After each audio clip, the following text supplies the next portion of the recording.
Well, it's very satisfying, and I'm very proud today to get from Ramesh and TTMA this Lifetime Achievement Award. Basically, in respect of manufacturing and where we are today, I've been through quite a number of cycles myself, from all the early years when oil price at $9 and crashed after a very high $37 oil price, when it went down to 25% of what it was. And there was a lot of blood, sweat, and tears all over the country. But the way I look at it now, and what I thought, given the audience today in manufacturing, and if I can give you some of my thoughts on it, and I will try to do that now. So Trinidad and Tobago had the domestic population of 1.2 million people.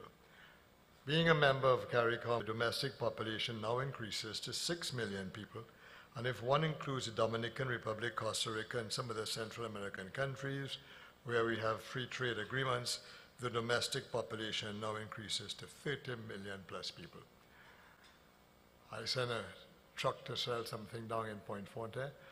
I sent a container to Jamaica. The difference between the various countries that make up this wider domestic market is that each country has its own currency, and some countries are English while some of the Spanish-speaking countries. If one was to include Colombia in that, actually, where we have a free trade agreement with Colombia, one-way free trade agreement where we can export to Colombia, you're talking 80 million people. There's a great opportunity, however, that with the right policies, manufacturers who have not yet started to export can begin to do so, and manufacturers who are already doing so could continue to increase the market shares and earn even more foreign exchange, as many of them have only touched the surface. There's a significant potential for them to further extend their sales and production capacity, which means capital investment, greater employment, and increased foreign net exchange. A simple scenario. Trinidad and Tobago, your salary has suddenly been cut by 50%.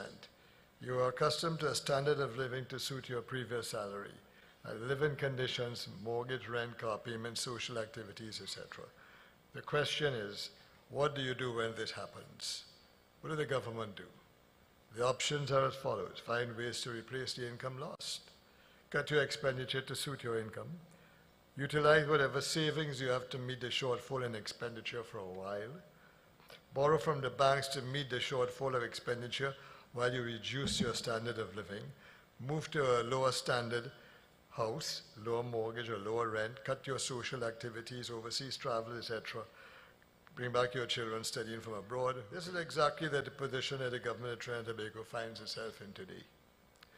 The reason for the above is due to the precipitous fall in the price of oil, which has resulted in reduced revenue streams to the government due to the significant over-concentration of oil and gas revenue to the government relative to other income-producing areas due to the lack of diversification. The result of the above has been negative GDP growth of -3%. The government has no choice but to implement policies in order to balance income and expenditure.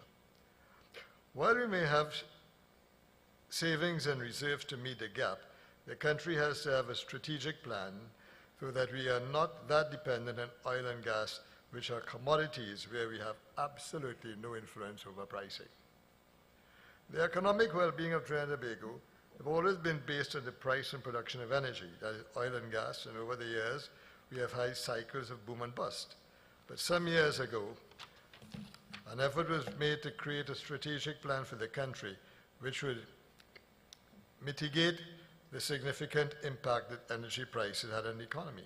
This was the Vision 2020 multi-sectoral strategic plan in which over 500 influential leaders from civil society, business, academia, government participated. There were over 30 subsectors. The plan was synthesized and presented to the government. Unfortunately, the implementation of the plan, while it already started, did not continue under the new government. There are now discussions taking place, presently, as to whether there should be a Vision 2030 plan. But what's the use of that if we're going to go back in the same cycle, actually, with a government change and everything goes haywire?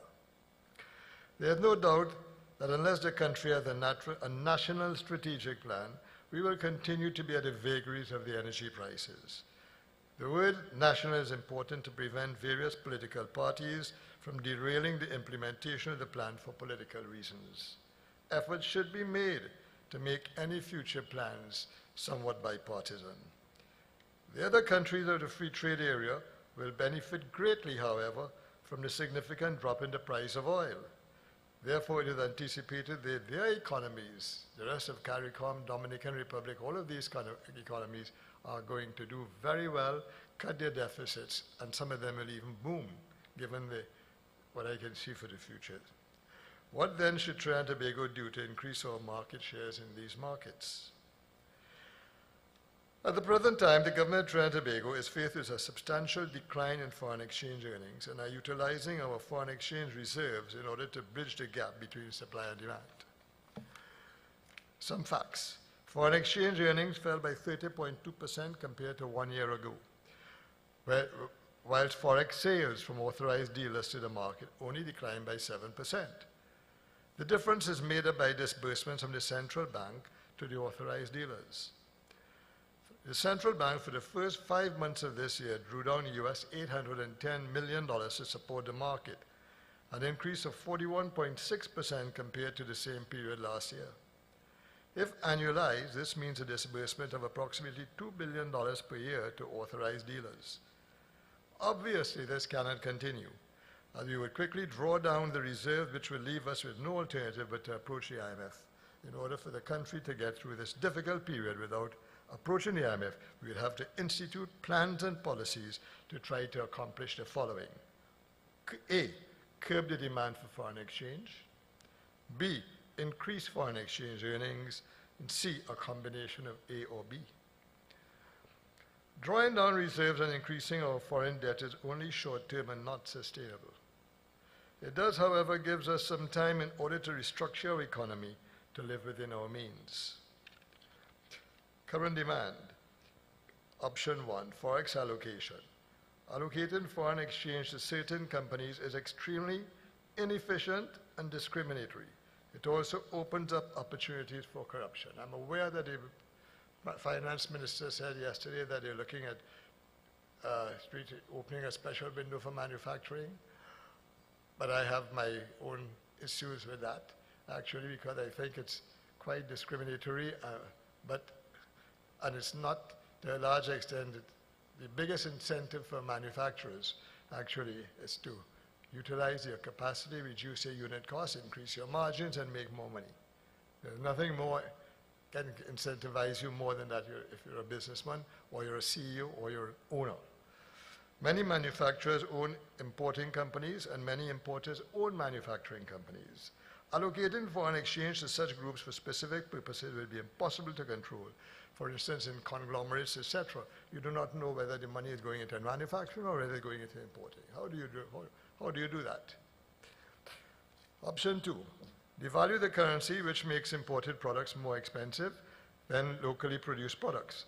Generally, the local manufacturer uses approximately 30 to 40% foreign exchange to purchase its imported inputs. The local value added, that is labor, plant, overheads, electricity, depreciation, etc., averages around 60 to 70%. If the dollar devalues by 25%, let's just call a figure, call it $8.50, the local manufacturer's total cost would increase by approximately 10%, whereas the importer's cost would increase by 25%. This would make the local manufacturer a lot more competitive in the Trinidad and Tobago market and the importer less competitive.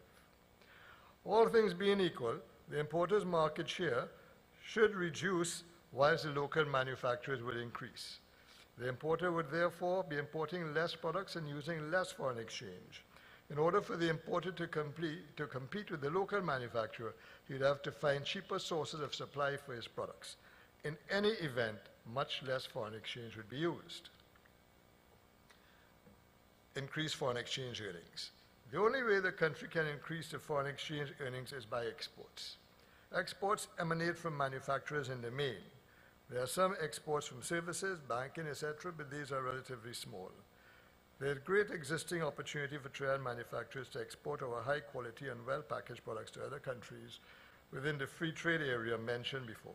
However, our products must become remain price competitive in these markets. Trinidad manufacturers are very efficient producers and utilize modern plant and equipment. I'm sure all of you do a very great job. However, in order to compete in these markets, we need to have an adjustment in the exchange rate, given the fact that many of these Spanish-speaking countries over time devalue their currencies. I am not necessarily saying that we should have comparative devaluations. I'm just saying that we can move forward in some form or fashion to be able to keep our exchange rate competitive. With an adjustment to the foreign exchange rate, the Trinidad exporters had three alternatives. One, products that arrive in Dominican Republic, Jamaica, Suriname, etc., for $1 US gets a return of $6.80 to the company today. If the rate is adjusted to $8.50, the company would receive $8.50 instead of $6.80, thereby making its exports much more profitable and thereby incentivizing him more to export. Two, he can reduce his selling price from $1 to 80 cents and still earn the same revenue prior to any adjustment.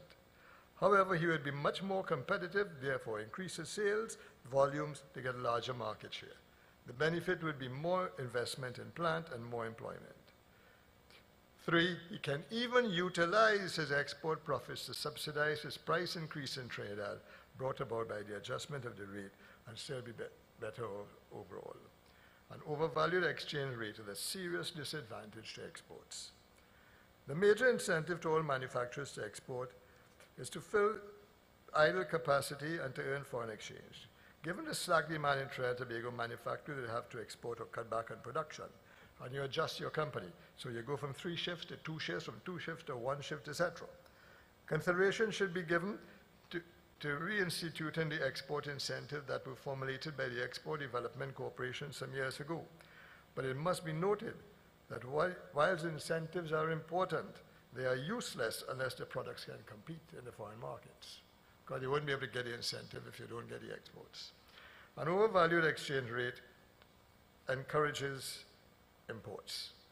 Manufacturers in Trinidad and Tobago have all of their distribution systems in place. For example, my own group run over 150 trucks in Trinidad and Tobago, visiting customers once per week to distribute the products.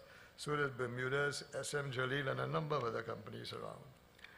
An option that's open to all manufacturers in Trinidad and Tobago is to have, another option is to have their products manufactured for them by other manufacturers in the rest of the free trade area. The source of the product is not important. What is important is the brand, the goodwill, the distribution system, pricing, etc.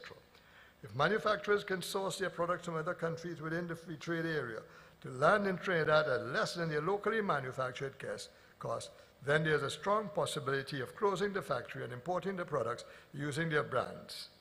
Manufacturers will then become importers and make the same level of profits without the attendant problems of labor, maintenance, plant and maintenance, etc.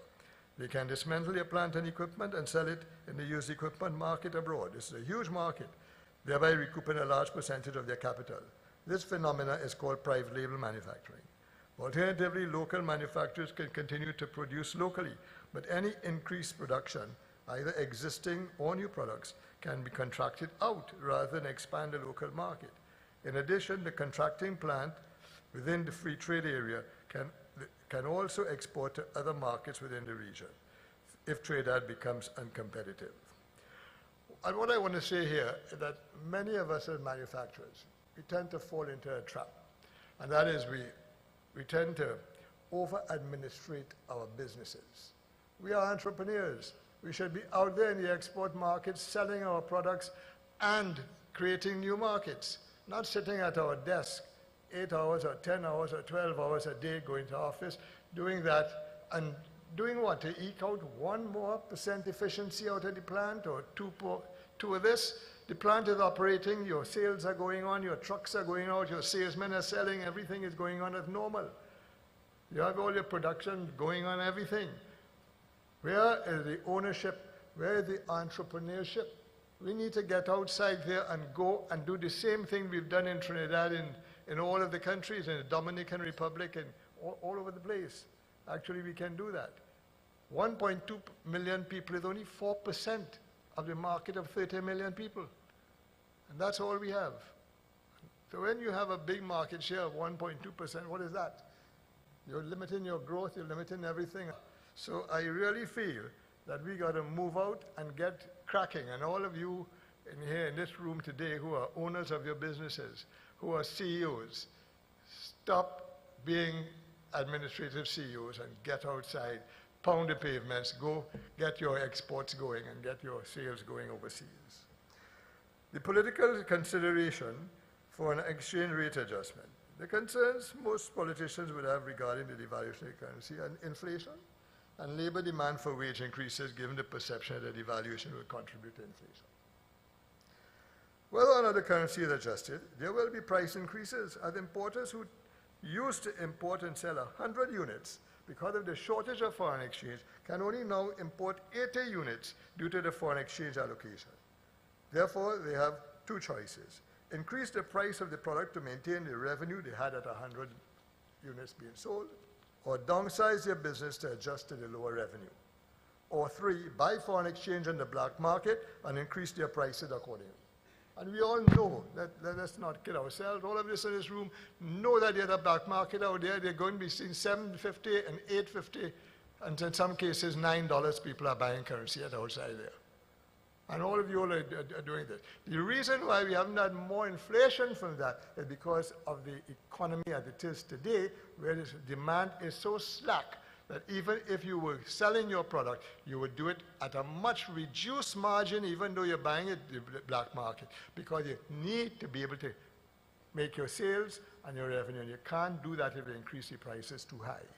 But the minute that the economy starts to pick up, actually the reverse will happen. So, as can be seen, the foreign exchange shortage will result in increased prices and or labor retrenchment as companies restructure to lower margins to operate within their foreign exchange allocation. To me, gentlemen, ladies and gentlemen, this is not economics. This is simple arithmetic for all of you who are accustomed running your businesses. What we used to call in elementary school sums. I think this is nothing to do with economics. This is not aggregate demand or anything. You're not talking about any of that at all. This is straight case, and we all know what we do every day when we go to work. Labor unions, the next problem, with labor unions need to understand the above and therefore temper their demands accordingly. They should also be made to understand that if Trinidad and Tobago do not structurally adjust ourselves, the IMF will have to do it for us. And you know the labor unions are so in love with the IMF. There are not a lot of choices available. At the same time, they should recognize that exports will keep employment levels up and also increase capital investment and employment as we increase our market shares in the various countries, especially the manufacturing sector. But what we have to do is to have a dialogue with Labour.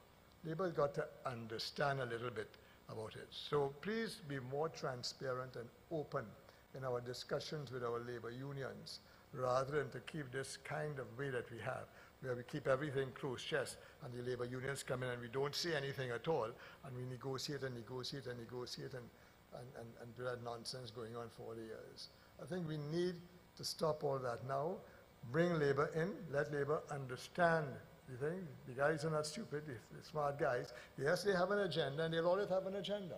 But they need to understand that in the final analysis, the agenda can be accomplished. And if they don't do certain things, the agenda will be derailed. So, ladies and gentlemen, I just thought that with these two, given the audience that we have of manufacturers today, let's get outside there. Let's start selling our products and tailor-making our products for the various markets outside. Let's go export, increase our businesses. Let's get entrepreneurial. At one time we were. That's how come you're in the business. That's how come you have a business. So let's continue that entrepreneurship. Only thing, create markets, go outside, find the markets, and then do it. We have, and the governments of the day and the region have put the markets together for us. So we have one domestic market. Like if you're in New York and you're shipping, or you're in Georgia and you're shipping to Florida, yes. But if you have to ship to one domestic market, you ship to California too. But in shipping to California, you have a much longer freight and everything. We adjust your prices accordingly and you do your business. But let us have one domestic market, which we have. Let's capitalize on it. Thank you, ladies and gentlemen.